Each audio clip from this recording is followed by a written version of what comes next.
नमस्कार. दैनिक राज्य लोकतंत्रमध्ये आपलं सर्वांचं स्वागत आहे. आत्ता आपल्याबरोबर शिवसंग्रामच्या नेत्या ज्योतिताई मेटे आपल्याबरोबर आहेत. काय सांगाल ताई, आज आपण पत्रकार परिषद घेऊन बारामती पोटनिवडणूक विधानसभेची जी आहे त्यामध्ये आपण सुनेत्राताईंना आपण पाठिंबा दिलेला आहे. काय सांगाल, आपली काय भूमिका आहे? आम्ही हा पाठिंबा देत असताना हाच विचार केलेला आहे की अजितदादांच्या दुर्दैवी निधनानंतर सुनेत्राबाईंनी या राज्याच्या उपमुख्यमंत्री म्हणून कामकाज करत आहेत आणि त्या अनुषंगाने त्या विधानसभेची पोटनिवडणूक लढवत आहेत. त्यामुळे अशा या एका विपरीत परिस्थितीमध्ये नेतृत्व करणाऱ्या व्यक्तींना खंबीर साथ देण्यासाठी प्रत्येक सुजाण संवेदनशील समाज घटकाने सामील झालं पाहिजे. एकीकडं विनायक मेटे असताना, साहेब असताना त्यांना अरबी समुद्रामध्ये जे शिवस्मारक होत आहे त्याचं अध्यक्षपद त्यांना दिलेलं होतं.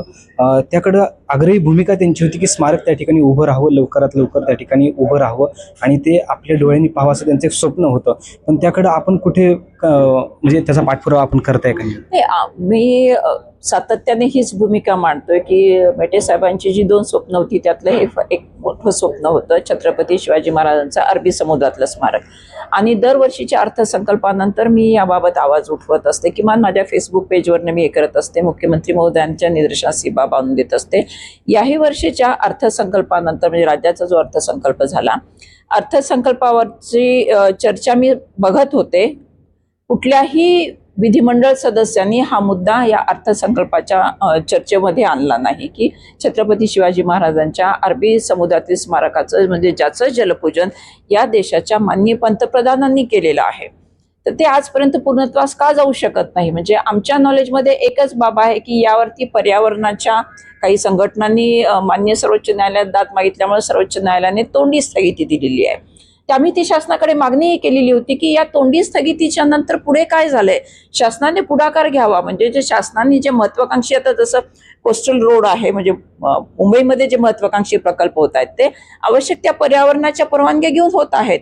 मग छत्रपती शिवाजी महाराजांच्या अरबी समुद्रातल्या स्मारकाच्या बाबतीमध्ये इथे काय घडतं आहे, नेमकं कोणत्या अडचणी आहेत? शासनाने सहमतीने जर सगळ्यांना बसवून याच्यामध्ये चर्चांती मार्ग काढायचा ठरवला तर तो निश्चितच काढता येईल. मग तिथे काही कायद्याचा अडसर आहे का किंवा अन्य कुठला अडसर आहे, हे शासनाने आमच्यासारख्या छत्रपती शिवाजी महाराजांवरती प्रेम करणाऱ्या लोकांना सांगितलं पाहिजे. बीड जिल्ह्यातून सुद्धा आपल्याला महिला आयोग अध्यक्षपद मिळावं याकरता आग्रही भूमिका आहे. त्याकडे आपण नेमकं कशा पद्धतीने पाहताय, काय सांगा? ही आता त्या लोकांना त्यांनी त्यांच्या मानसिकतेमधनं मांडलेला मुद्दा असेल किंवा त्यांना वाटत असेल की मी सक्षम आहे त्या पदावर काम करण्यासाठी. परंतु एक मला निश्चितच सांगायचं आहे की हा मुद्दा पूर्णपणे शासनाच्या अधिकार कक्षेतला आहे. त्यामुळे शासन यावरती योग्य तो निर्णय घेईलच.